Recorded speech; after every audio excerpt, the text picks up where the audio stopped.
Olá, pessoal. Vamos dar início a mais uma sessão técnica do 12º Encontro Anual de Tecnologia da Informação. Nesta sessão, vocês irão acompanhar a apresentação do trabalho utilizando o Spanning Tree Protocol como uma estratégia para melhoramento da rede do campus, de autoria de Raela Quirino Lima e Rômulo Nunes de Oliveira, da Universidade Federal de Alagoas, campus Arapiraca. Eu passo a palavra para a Raiela, que tem 15 minutos para fazer a apresentação, e na sequência faremos as considerações finais. Fique à vontade. Obrigada.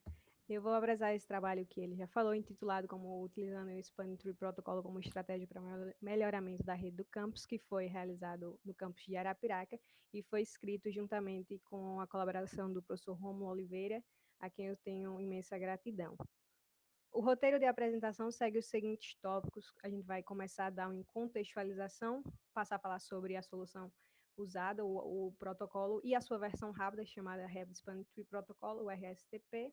Vamos falar sobre o intuito do trabalho, como o método utilizado, bem como a implementação da solução, os resultados e os testes.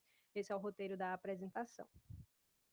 É notório que os computadores estruturados em redes eles se tornaram indispensáveis para a disseminação de informação, colaboração entre várias pessoas, independente do meio geográfico em que elas estejam e se estão compartilhando o mesmo aparelho ou não. E isso, quando se trata de empresas e instituições, é ainda mais útil, uma vez que várias instituições, várias corporações dependem de serviços que estão fora de seus domínios, ou seja, precisam enviar, receber informações e às vezes até internamente, só que em máquinas separadas. E isso é estruturado tem grande importância às redes de computadores. E como eu falei, a importância é a comunicação interna e externa entre os próprios funcionários e outras instituições, a realização de trabalhos que dependem de serviços que estão alocados em servidores, também a segurança da empresa, como um exemplo das câmeras via internet sendo um principal exemplo, entre outros vários exemplos de aplicações que dependem de rede de computadores. Devido a isso, surgem preocupações relacionadas à rede, como a necessidade de manter a integridade das informações que trafegam por ela, proteger os equipamentos e o software de ataques de terceiros, evitar falhas naturais que podem atrapalhar a comunicação entre os equipamentos, como, por exemplo, não existir mais de uma alternativa ligando dois equipamentos através de um meio físico. Isso é uma falha natural. E perder um link que liga um determinado switch a outro é um caso desse exemplo que eu falei, porque acaba isolando a rede em dois pontos que não conseguem se comunicar mais. Surge então a necessidade de tornar a rede resiliente. No contexto do trabalho, uma rede resiliente é uma rede que tem a capacidade de manter um nível aceitável de funcionamento e mediante a esses tais desafios que eu mencionei. Ainda no aspecto de resiliência, é importante falar sobre o conceito de redundância. O conceito de redundância é tratado como a duplicidade controlada de rotas que interconectam os switches na rede.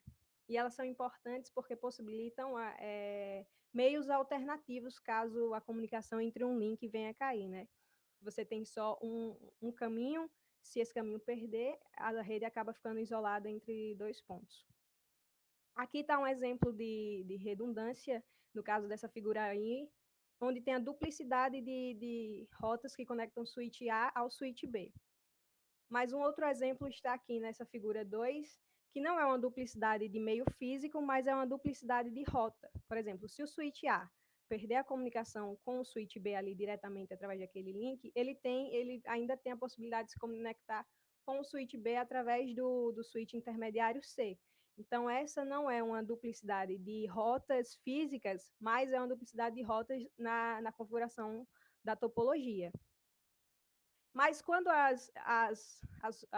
acontece isso de existir mais de uma rota, pode acontecer o consumo de toda a memória interna dos equipamentos, porque os switches, ao contrário dos roteadores, eles não diminuem o campo de vida de um pacote para ele se autodestruir. Então, acontece que ele pode ficar rodando infinitamente na rede sem chegar ao destino final, porque o switch vai acabar reenviando ele para todas as entradas, menos para a entrada que recebeu, o que faz causar um loop do pacote. Ou seja, elas são importantes, mas elas devem ser tratadas, devem buscar um meio de controlar essas redundâncias para que tenha a possibilidade de existir, mas só potencialmente, não na prática. E é aí que entra a solução que a gente estudou para implementar na rede do campus Arapiraca, que é o Spanning Tree Protocol, o STP, em sua sigla, né? É um protocolo criado com o intuito de eliminar a existência desses loops, de controlar a existência desse loop, e ele é definido, o algoritmo dele é definido pelo padrão da Internet Explorer. Com ele, os switches conseguem trocar mensagens para manter a configuração da rede sem loop. E essas mensagens são trocadas através de quadros BPDUs. E a partir desses quadros acontece todo o acordo da rede sobre qual porta bloquear, qual porta é a mais custosa e deve entrar em estado de bloqueio, qual é a mais útil para ser usada no momento. E a chave desse protocolo é eleger um switch, um equipamento que vai servir como a raiz da topologia. A partir de então, todas as decisões sobre qual porta bloquear, qual porta entrar em modo de funcionamento, ou seja, aquela porta que é a mais proveitosa e que não dá loop, é tomada a partir dessa perspectiva dessa root raiz, desse dispositivo raiz, perdão. E essa eleição é feita baseando num campo do quadro BPDU que está lá no protocolo, que é um campo chamado Bridge ID, que é composto por duas coisas. Uma prioridade padrão, um número, junto com o endereço MAC do switch. Então, esses dois dados juntos formam o campo Bridge ID, que define qual é o dispositivo raiz da topologia. Esse dispositivo como eu já falei, definir todos os outros acordos da rede. O STP ele permite 5 estágios de portas, que estão listados aí, mas esses 5 estágios de portas é uma desvantagem para o protocolo, porque para uma porta sair do estado de desativada para passar a funcionar, ela tem que passar por esses 5 estados, e isso demora um tempinho para os switches trocarem informações entre si e dar o aval de que ele pode trocar de estado. Então, um melhoramento desse protocolo veio com o Rapid Span Tree, que tem a estrutura básica do STP, só que com algumas melhoras, como o tempo de convergência e a diminuição de 5 para 3 estados da porta. Os estados da porta eles estão relacionados ao status que a porta pode assumir, como de encaminhar, ela está aprendendo se pode ou não mudar o seu status, está ouvindo ali como está a topologia dos outros switches, então são relacionados ao status da porta. E sabendo das vantagens de ter essa redundância em redes, foi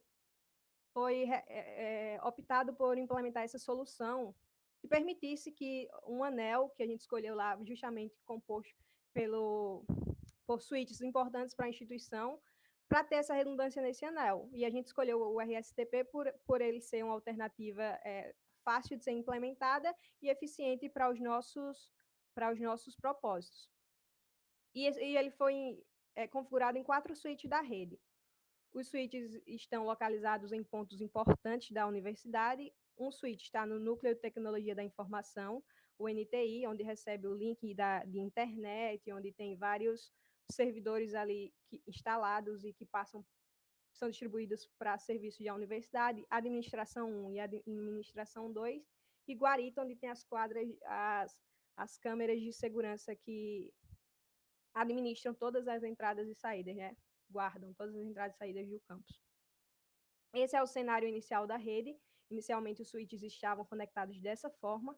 Percebe-se que não tem ali a redundância. Por exemplo, nesse cenário, se o NTI perder a comunicação com o administrativo, ele não vai ter outro meio de comunicar com o administrativo. A rede vai ficar isolada em 2 pontos. Então, isso foi uma desvantagem.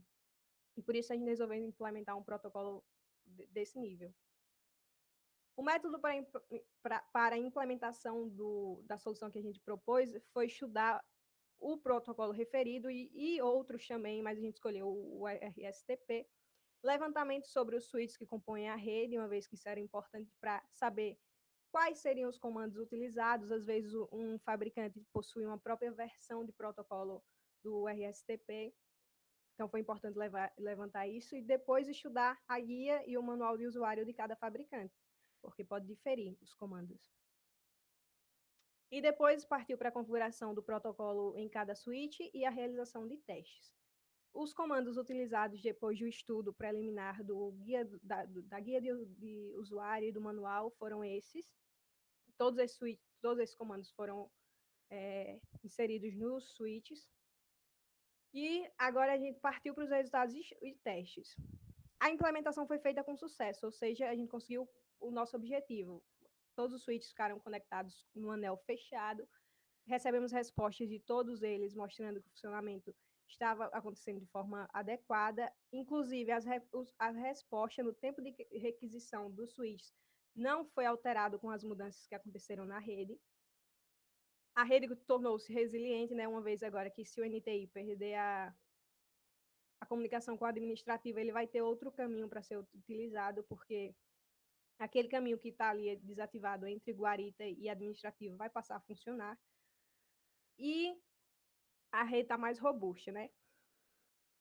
Foram realizados algum teste para ver quanto tempo o caminho que estava inicialmente desativado, que foi o caminho entre guarita e administrativo, esse caminho, quanto tempo ele demoraria a voltar a funcionar, caso fosse necessário. Então, a gente forçou isso.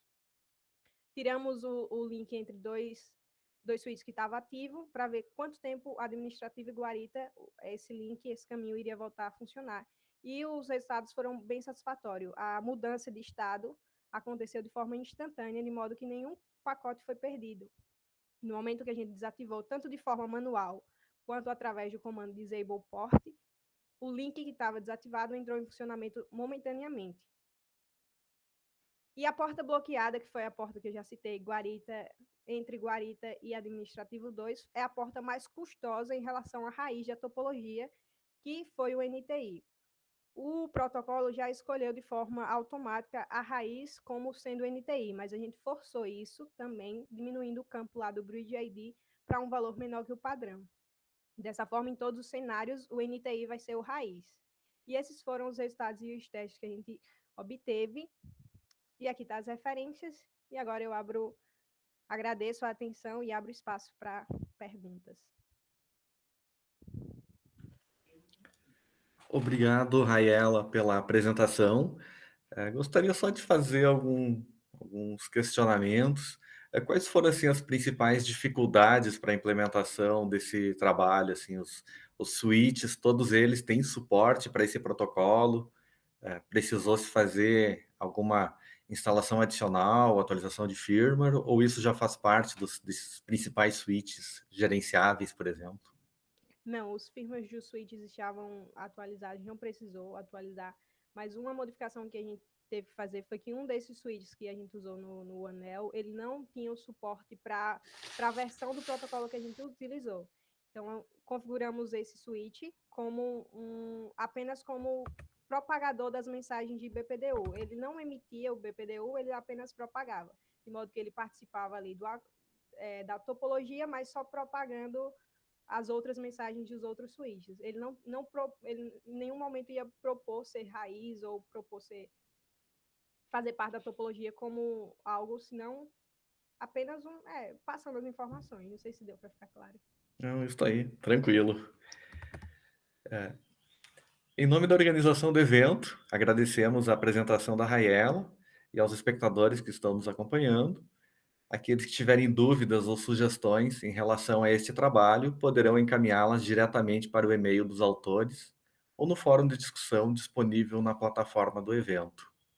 Um abraço e até a próxima.